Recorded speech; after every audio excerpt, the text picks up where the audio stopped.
बड़मा के चरणों मेरा कोटि कोटि प्रणाम। परम पूज्यपाद श्री श्री बड़दा के चरणों मेरा कोटि कोटि प्रणाम। प्रधानाचार्य पूज्यपाद दादा के चरणों मेरा कोटि कोटि प्रणाम। उपस्थित ऑनलाइन सत्संग में जो भी ऋतिकगण हैं, भक्तिमती माताएं, इस प्राणेशु भाई बच्चों, सभी को मेरा हार्दिक यथायोग्य प्रणाम। जय गुरु स्वीकार करेंगे। सबसे पहले तो मैं अपने आप को आज इतना सौभाग्यवान समझ रहा हूँ, गांगुलीदा की तरफ से आज हमको मौका मिला है। और आपके पहले भवानीपुरी जो हमारे बोकारो के हैं उनके द्वारा मैं जोड़ पाया हूँ। तो सबसे पहले आप सबों का जीवन मंगलमय हो। ठाकुर जी के चरणों में आप सबों का प्रेम निष्ठा भक्ति बढ़े। सबों का मंगल कामना के लिए ठाकुर जी के चरणों में प्रार्थना करता हूँ। और आज का सत्संग में मैं पूरा आनंद लिया, भजन वजन सुना, सबका माँ भी बोल रही थी लेना माँ, उनका भी बात सुने। बीच बीच में आप दादा गांगुलीदा बोलते हैं, बहुत अच्छा लग रहा है, बहुत हमको आज आनंद आया। और मैं तो पहला बात ये बोलूँगा, विभीषण और हनुमान जी का जब भेंट हुई थी तो उस समय तुलसीदास रामायण में लिखे हैं कि अब भरोस मोहिभा हनुमंता, बिन हरि कृपा मिलहि नहीं संता। जो खुशी विभीषण को हनुमान जी से मिलने का बाद हुआ, आज वही खुशी आज गांगुलीदा के द्वारा लखनऊ सत्संग के तरफ से जो मुझे मौका मिला है, मैं भी अपने को उसी तरह का भाग्यवान समझ रहा हूँ जैसा विभीषण महसूस किए थे। और अनुसंधित्सु जो सभा एक नामकरण किए हैं, ये मैंने देख करके पढ़ करके मैं और बहुत इतना प्रसन्न हुआ हूँ, क्योंकि जिज्ञासु व्यक्ति ही कुछ विशेष जानकारी ले सकता है और आगे बढ़ सकता है। तो ये अनुसंधित्सु जो सभा नामकरण की, ये भी बहुत खुशी लगा हमको। टाइम आज कम है, मैं अनुसंधित्सु जो सभा लिखे हैं इसके बारे में मैं कभी मौका दीजिएगा तो बाद में बोलूंगा, क्योंकि हम लोग जब दीक्षा लेने के लिए किसी को भी याजन करते हैं तो उसमें बहुत सा चीज बताते हैं और उसमें बहुत सा चीज क्वेश्चन भी हम लोग को सुनने को मिलता है। कोई बोलता है कि गुरु करने का जीवन में जरूरत क्या है, कोई बोलेगा कि गुरु एक बार किए हुए हैं तो क्या दोबारा करें, कोई बोलेगा कि श्री ठाकुर जी को आप लोग भगवान मानते हैं, कैसा बात आप लोग करते हैं, कोई कुछ कोई बहुत तरह से प्रश्न करता है। तो हम लोग को फंडामेंटल जो बेसिक चीज है वो भी जानना बहुत जरूरी है। एक एक पॉइंट पर हम लोग को, जो भी व्यक्ति नया होता है उसको बहुत बढ़िया से कन्विंस करना है उसको, ताकि वो खूब अच्छा से कन्विंस हो सके। तो वो अनुसंधित्सी के लिए बहुत सा पॉइंट है जो मैं कभी बताऊंगा। आज जैसे आप एक लव सेंटर का आप ये दिए हैं शीर्षक, तो हम लोग श्री श्री ठाकुर जी को परम प्रेममय बोलते हैं। परम प्रेममय श्री श्री ठाकुर उनको, इस शब्द से ही, उच्चारण से ही हम लोग को समझ में आता है कि परम प्रेममय, प्रेम का जो मूर्त रूप यदि कुछ होता, भगवान के लिए बहुत सा विशेषण है, लेकिन उसमें एक शब्द परम प्रेममय भी है। तो परम प्रेममय है मतलब सुप्रीम लव, लव करने वाले जो होते हैं, परम प्रेममय है ठाकुर। और इसका तो एग्जाम्पल हम लोग बहुत देखे ही हैं। आज सत्संग के माध्यम से मैं ये बताना चाहता हूं कि किसी भी मनुष्य को, किसी भी व्यक्ति को, और मैं तो कहूंगा कि पूरे मानव समुदाय को, यदि एक सच्चा मनुष्य बनना है या बनाना है तो उसके जीवन में एक लिविंग आइडियल होना ही है। विदाउट लिविंग आइडियल वो नहीं ठीक हो सकता है। तो हम लोग को एक जीवंत आदर्श का जरूरत है जीवन में। और हम जैसा प्रवृत्ति नियंत्रित जो व्यक्ति महान पुरुष होते हैं उनके संपर्क में जाने पर ही हमारी भी वृत्ति नियंत्रित हो सकती है। क्योंकि संगत का बहुत फर्क पड़ता है दादा। संगत का एक दो ठो हल्का समझने के लिए दो बात बोल रहे हैं, कितना संगत का फर्क पड़ता है। पानी का एक बूंद गर्म तावे पर पड़ती है तो मिट जाती है, तुरंत उसका अस्तित्व खत्म। कमल के पत्ते पर गिरता है तो मोती की तरह चमकने लगता है। सीप में जाती है तो खुद मोती बन जाती है। पानी का बूंद वही है, फर्क तो सिर्फ संगत का ही है। उसी तरह से संगति ही था कैकेयी को मंथरा के साथ, शकुनी को भी दुर्योधन का संगति ही था। हम लोग सब जानते हैं कि इसका संगति में क्या हुआ, और वही एक संगति श्री कृष्ण के साथ अर्जुन का भी था। तो कितना संगति का प्रभाव पड़ता है। फिर तुलसीदास बोलते हैं, गगन चढ़ाई रज पवन प्रसंगा, मिलहि नीच कीच जल संगा। गगन चढ़ाई रज, रज मतलब डस्ट, धूल। वो धूल जब हवा के संपर्क में आएगा तो गगन चढ़ाई, आकाश चढ़ जाता है। पवन प्रसंगा, हवा के साथ में। मिलहि नीच कीच जल संगा, और वही जब पानी जब बरसता, पानी के साथ उसका जब हो जाता है संयोग, तो पानी के साथ क्या हो जाता है, वो फिर नीचे आ जाता है और कीचड़ बन जाता है। तो इस तरह से देखा गया है कि प्रकृति में जीवंत हो या निर्जीव हो, किसी को भी संगति का बहुत बड़ा प्रभाव पड़ता है, बहुत बड़ा प्रभाव पड़ता है। और हम लोग के जीवन में जो हम लोग दीक्षा ले चुके हैं, ये हम लोग को ये बात जानना है जरूरी कि ठाकुर जी ईश्वर हैं, नारायण हैं, सदगुरु हैं, जो जिनको जैसा समझ में आता है उस ढंग समझते हैं, अनुभव करते हैं। लेकिन सोचने वाला मुख्य बात क्या है कि एक पिता अपने पुत्र को कितना प्यार करता है, ये इंपॉर्टेंट नहीं है। एक पिता अपने पुत्र को कितना प्यार करता है ये इंपॉर्टेंट नहीं है, क्योंकि पिता का प्यार पुत्र के प्रति वो नेचुरल है।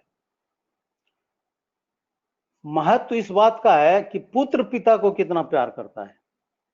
धन्य जीवन उसका है, उस पुत्र का धन्य जीवन है जो अपने पिता को कितना प्यार करता है। पिता कितना प्यार करता हो तो सबको जानते हैं, सबको हम लोग पिता हैं जानते हैं। सेम यही चीज है ईश्वर के साथ भक्त का संबंध, गुरु के साथ शिष्य का।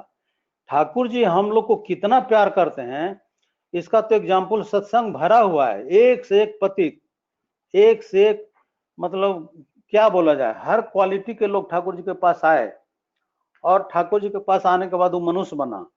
तो ठाकुर जी कितना प्यार किसको करते हैं ये इंपॉर्टेंट नहीं है, इंपॉर्टेंट है हम ठाकुर जी को कितना प्यार करते हैं। हम लोग सत्संग करते हैं, आज ऑनलाइन है सत्संग, तो बहुत ऐसे भक्त हैं जो फिजिकली सत्संग में जब हम लोग जाते हैं किन्हीं के यहाँ और खूब सजा के ठाकुर जी को रखते हैं, उसी प्रकार से इस ऑनलाइन सत्संग में भी उनका प्यार प्रेम इतना होता है कि अपने ठाकुर जी को घर में उसी ढंग से सजाते हैं। जैसे हमारे घर में आज सत्संग हो रहा है, लोग वहां गाएंगे वही भाव से, उसी खुशी से, वही उत्साह से।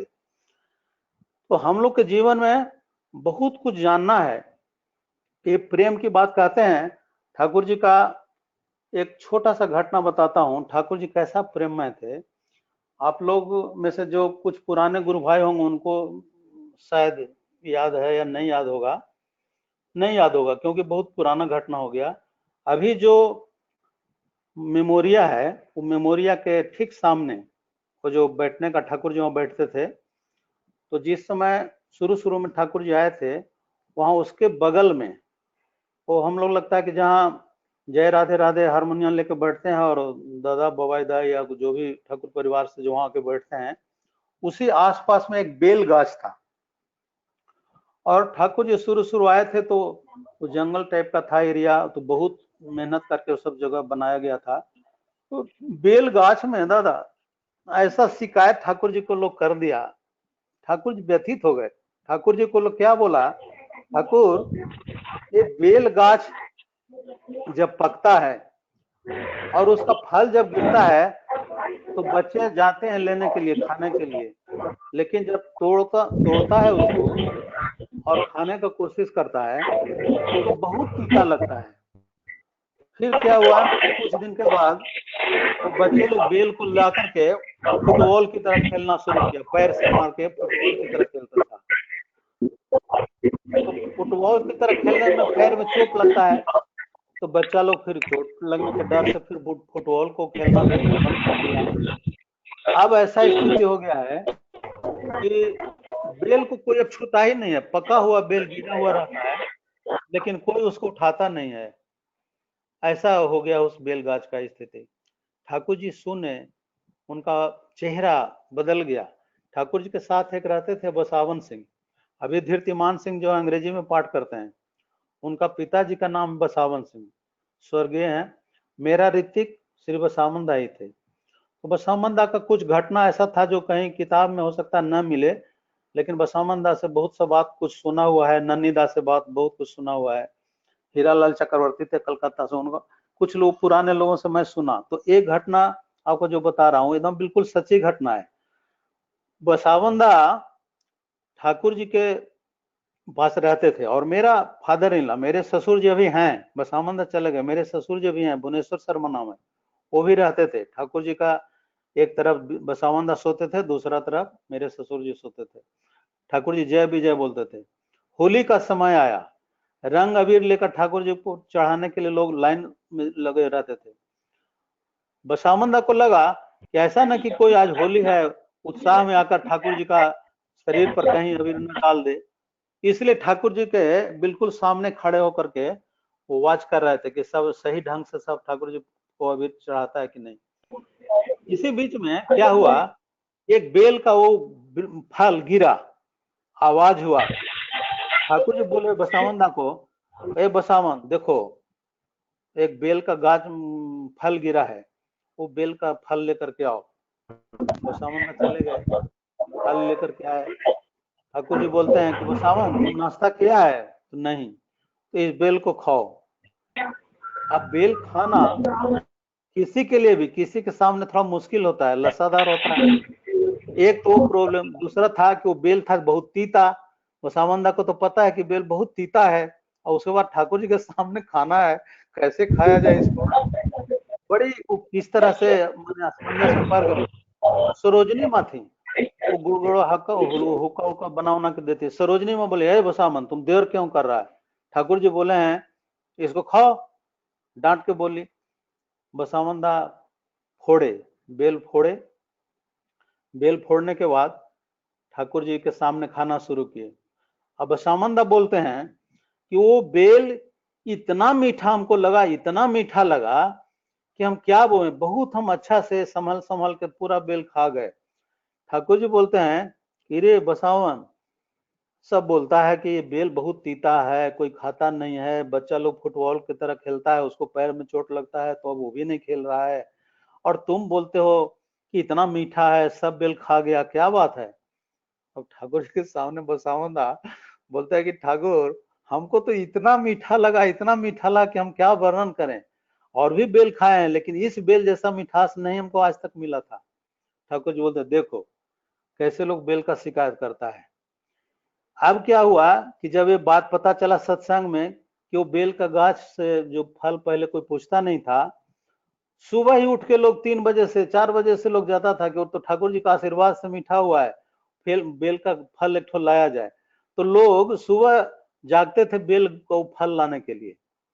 ये मैं घटना आप लोग को इसलिए आज सुनाया दादा गांगुली दा कि ठाकुर जी को हम लोग कितना समझ पाए हैं ये तो हम लोग का बस की बात नहीं है, लेकिन जो लोग रहे और जो लोग कुछ ऐसा ऐसा घटना सुनाते हैं, उस सुनने से क्या लगता है, मैंने आप सोचिए ठाकुर जी कैसा प्रेममय, परम प्रेममय क्यों बोलते हैं, उसका एक एग्जाम्पल ये भी हुआ। ठाकुर जी कैसा प्रेममय थे कि आदमी को तो छोड़ दीजिए, पशु पक्षी का तो हम लोग जानते हैं कितना प्यार करते थे, बहुत सा घटना है। एक वृक्ष के लिए भी ठाकुर जी को कितना कष्ट हुआ, एक वृक्ष का अपमान नहीं सह सके, और उस वृक्ष का फल को ठाकुर जी इतना मीठा कर दिए। तो ऐसे थे हमारे ठाकुर जी। इसीलिए हम लोग बहुत भाग्यवान हैं जो हम लोग के जीवन में, आप तो गीता का बहुत श्लोक का बोलते हैं, बहुत हमको आज खुशी लगी आप गीता का बात बोलते हैं। कृष्ण एक बार अर्जुन को ये भी बात बोलेंगे, देखो अर्जुन, पूर्व जन्म में तुम क्या था नहीं जानते हो, और इसके बाद तुम क्या होगा वो भी नहीं जानते हो, मैं सब जानता हूँ। यही बात ठाकुर जी सुशील दा को भी बोले थे, सुशील दा आप एक जीवन इस ब्राह्मण को दे दीजिए, आप पहले क्या थे नहीं जानते हैं, बाद में क्या होगा नहीं जानते हैं आप, लेकिन मैं कहता हूँ आप एक जीवन ही दे दीजिए हमको। तो ठाकुर जी के साथ जो जो रहे वो सब कितने भाग्यवान थे। उन लोग का कहानी मैं बहुत कुछ सुना हुआ, बहुत मजा मैंने आएगा, बहुत प्रेत का भी कहानी ठाकुर जी का खूब मैं जानता हूँ अभी, क्योंकि मेरे फादर इन लॉ ससुर जी भुवनेश्वर शर्मा नाम वो अभी हैं, जीवंत हैं, तो मैं उनसे भी सुनता हूँ। तो आज के लिए मैं इतना ही कह सकता हूँ कि आज फर्स्ट डे मैं लखनऊ का इस सत्संग में सम्मिलित हुआ, और इसके लिए सारे लखनऊ के गुरु भाई को मैं हृदय से आभार प्रकट करते हुए बहुत बहुत धन्यवाद देता हूँ, गांगुली दा को विशेष करके, क्योंकि आपने आज हमको मौका दिया है। मैं सबों का जीवन मंगलमय हो, ठाकुर जी के चरणों में खूब प्रेम निष्ठा भक्ति बना रहे, और बहुत अच्छा लगा।